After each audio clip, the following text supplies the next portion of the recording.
नमस्कार प्रिय दर्शकों, एक बार फिर स्वागत है हमारे नए वीडियो में। प्रिय दर्शकों, आज फिर हम नया वीडियो नई जानकारी लेकर हाजिर हुए हैं। आज एक ऐसी कहानी प्रस्तुत करने वाले हैं जिसको सुनने के बाद हर आदमी को आत्मज्ञान की प्राप्ति होगी। कहानी को सुनने के बाद हर इंसान ईश्वर की प्राप्ति कर सकता है। प्रिय दर्शकों, इस कहानी का नाम है भाग्य का लिखा क्यों नहीं टलता। भाग्य कैसे लिखा जाता है? जो लोग गलत कर्म करते हैं वो हमेशा पैसे वाले और धनी व्यक्ति क्यों रहते हैं, और जो नियम धर्म और सद्मार्ग पर चलते हैं वो गरीब के गरीब क्यों रह जाते हैं। आज इसी विषय पर हम छोटी सी कहानी प्रस्तुत करने जा रहे हैं। उम्मीद है आज की ये हमारी छोटी सी कहानी आपको ज़रूर पसंद आएगी और इस कहानी से आपको बहुत कुछ सीखने को मिलेगा। प्रिय दर्शकों, जो लोग हमसे नए जुड़े हैं वो हमारे चैनल को सब्सक्राइब कर ले ताकि हमारी आने वाली हर वीडियो पहले आप लोगों तक पहुंच सके। तो प्रिय दर्शकों, शुरू करते हैं आज की ये प्यारी सी कहानी। एक नगर में एक राजा रहा करता था। राजा बहुत धर्म पुण्य किया करता था। राजा की न्याय शासन प्रक्रिया भी बहुत अच्छी थी। एक दिन बैठे बैठे राजा के मन में एक सवाल उत्पन्न हुआ और राजा का दूसरा भाई जो था वो बहुत गरीब था, वो बहुत निर्धन था। राजा के मन में अपने भाई को देख करके ये सवाल उत्पन्न हुआ कि मैं इतना अमीर क्यों हूँ और मेरा भाई इतना गरीब क्यों है, और एक ही माँ के गर्भ से हमने जन्म लिया है, एक ही हमारा पिता है, फिर भी मैं इतना अमीर हूँ, मैं राजा हूँ और मेरा भाई बिल्कुल निर्धन है, गरीब है और उसके पास कुछ भी नहीं है, इधर उधर भीख मांग के खाता है। यही सवाल राजा के मन में घर कर गया। राजा इसी सवाल का उत्तर जानने के लिए बड़ा उत्सुक था और राजा ने तुरंत सभा बुलाई। सभा में बड़े बड़े पंडित, बड़े बड़े आचार्य, बड़े बड़े ज्ञानी, महाज्ञानी लोग उपस्थित कराए और उनके सभी के समक्ष ये सवाल को रखा कि सबसे पहले तो आप मुझे ये बताइए कि भाग्य का लिखा क्यों नहीं टाला जाता, भाग्य का लिखा घटित क्यों होता है। दूसरा सवाल, भाग्य कैसे लिखा जाता है और क्यों लिखा जाता है। और तीसरा सवाल, वो लोग एक ही समय पैदा हुए हैं, एक ही नक्षत्र में पैदा हुए हैं, एक ही वार को पैदा हुए हैं, उन लोगों का भाग्य अलग अलग क्यों होता है।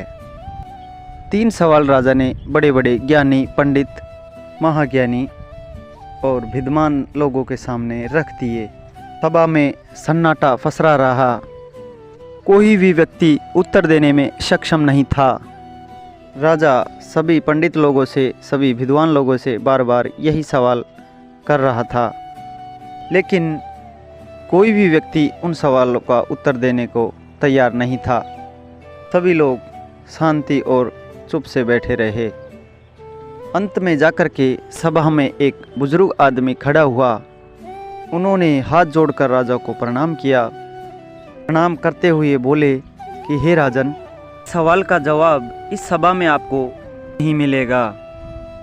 इस सभा में ऐसा कोई व्यक्ति नहीं है जो आपको इस सवाल का जवाब दे सके। यहाँ से कुछ मील दूरी पर एक संत रहते हैं।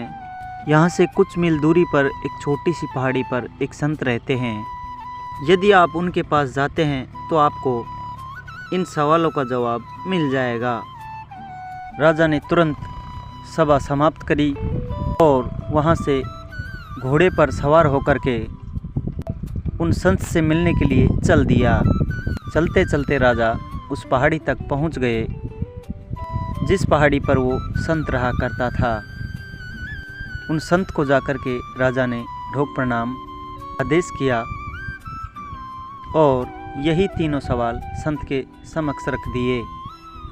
संत से पूछने लगे कि हे पूजनीय, हे संत महाराज, मुझे 3 सवालों के उत्तर दीजिए। पहला सवाल, भाग्य का लिखा क्यों नहीं टलता। दूसरा सवाल, भाग्य लिखा कैसे जाता है।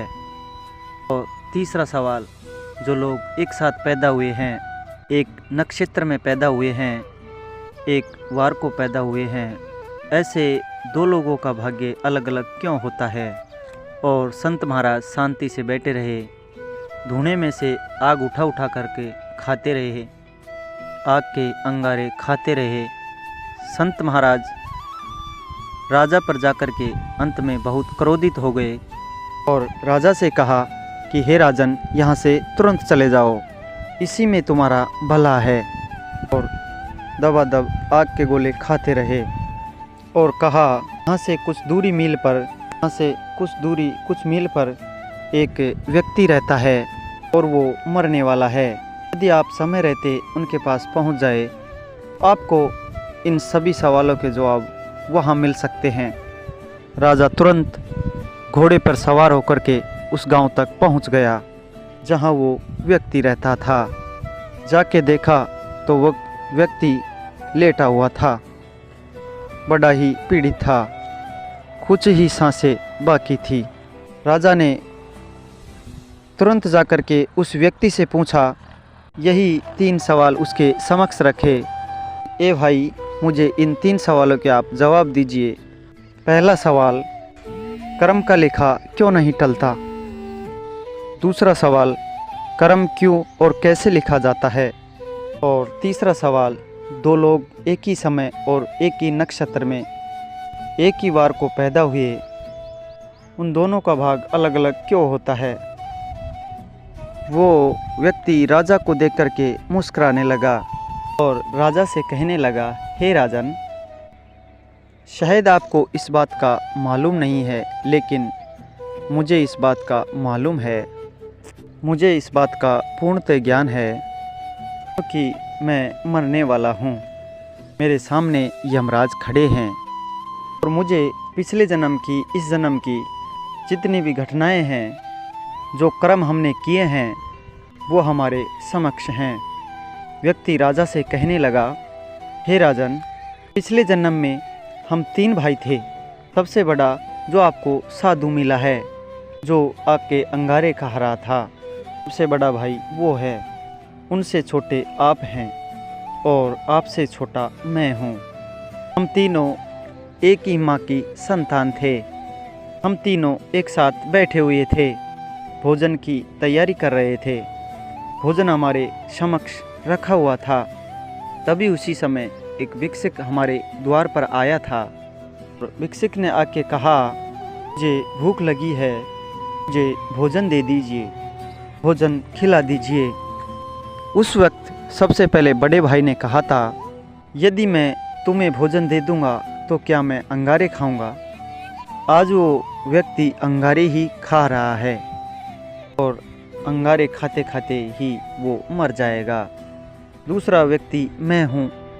उस व्यक्ति ने मेरे से कहा, उस व्यक्ति ने फिर मुझसे कहा, हे भाई, मुझे आप भोजन दे दीजिए, मुझे बहुत भूख लगी है। मैंने भी उस व्यक्ति से कहा था कि यदि मैं भोजन तुम्हें दे दूंगा तो क्या मैं भूखा मरूंगा। आज मैं इसी भूख की वजह से मरने जा रहा हूँ। और तीसरे व्यक्ति आप थे। से उस व्यक्ति ने कहा था, ए भाई, मुझे भोजन दे दीजिए, मैं बहुत भूखा हूँ, मुझे भूख लगी है। आपने अपने हिस्से के भोजन में से आधा भोजन उस व्यक्ति को खिला दिया, इसीलिए आप आज राजा बनकर बैठे हैं।